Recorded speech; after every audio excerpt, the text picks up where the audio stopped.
দুদক স্বাধীন তদন্ত করে বের করছে। এই স্বাধীনতা শেখ হাসিনার সরকার দুদককে দিয়েছে।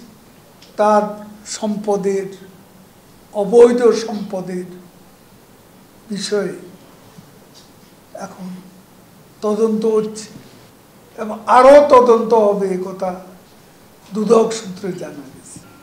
তারা এই স্বাধীনতা পেয়েছে, তদন্ত হচ্ছে মানে বিচারের মামলা হলে বিচারের মুখোমুখি হতে হবে। কোনো অপরাধী শাস্তি ছাড়া পার পাবে না শেখ হাসিনা। তারপরে যিনি সেনাবাহিনীর প্রধান, তিনিও যদি অপরাধী হন, তার বিরুদ্ধেও তদন্ত করতে দুদকের কোনো বাধা নেই। দুর্নীতি দমন কমিশন তদন্ত করতে পারে। অপরাধী হলে অপরাধের জন্য শাস্তি পেতে তিনি যেই হন। কিন্তু আমি মির্জা ফখরুল এবং বিএনপি নেতাদের, যারা এখন কথায় কথা সাবেক আইজিপির দুর্নীতির কথা বলে, তাদের আমলে আশরাফুল হুদা আইজিপি কে করেছে তার বিচার।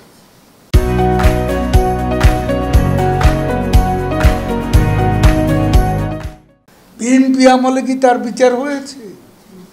তারপর রকিবুল হুদা চট্টগ্রামে শেখ হাসিনার প্রাণনাশের সঙ্গে জড়িত, এই রকিবুল হুদার বিচার কি হয়েছে? তারপরে কোহিনুর, এসপি কোহিনুরকে তখন বলা হতো ভিআইপি এসপি।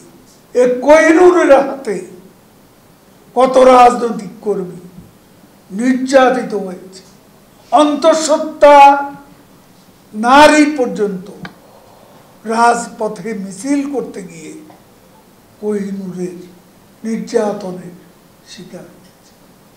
এই কোহিনুরের দুর্নীতি নিয়ে এই ঢাকা শহরে লোকের মুখে মুখে তার দুর্নীতির বিষয় কে বিচার করেছে?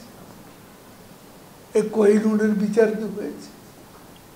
আশরাফুল হুদা, রকিবুল হুদার বিচার কি হয়েছে? তাদের আমলে তারা যেসব, তাদের যে নেতারা দুর্নীতি করেছে, হাওয়া ভবনের দুর্নীতি, এগুলোর বিচার কি তারা কোনোদিন করবে? তাদের এইসব অপরাধের বিচার কি তারা করেছে?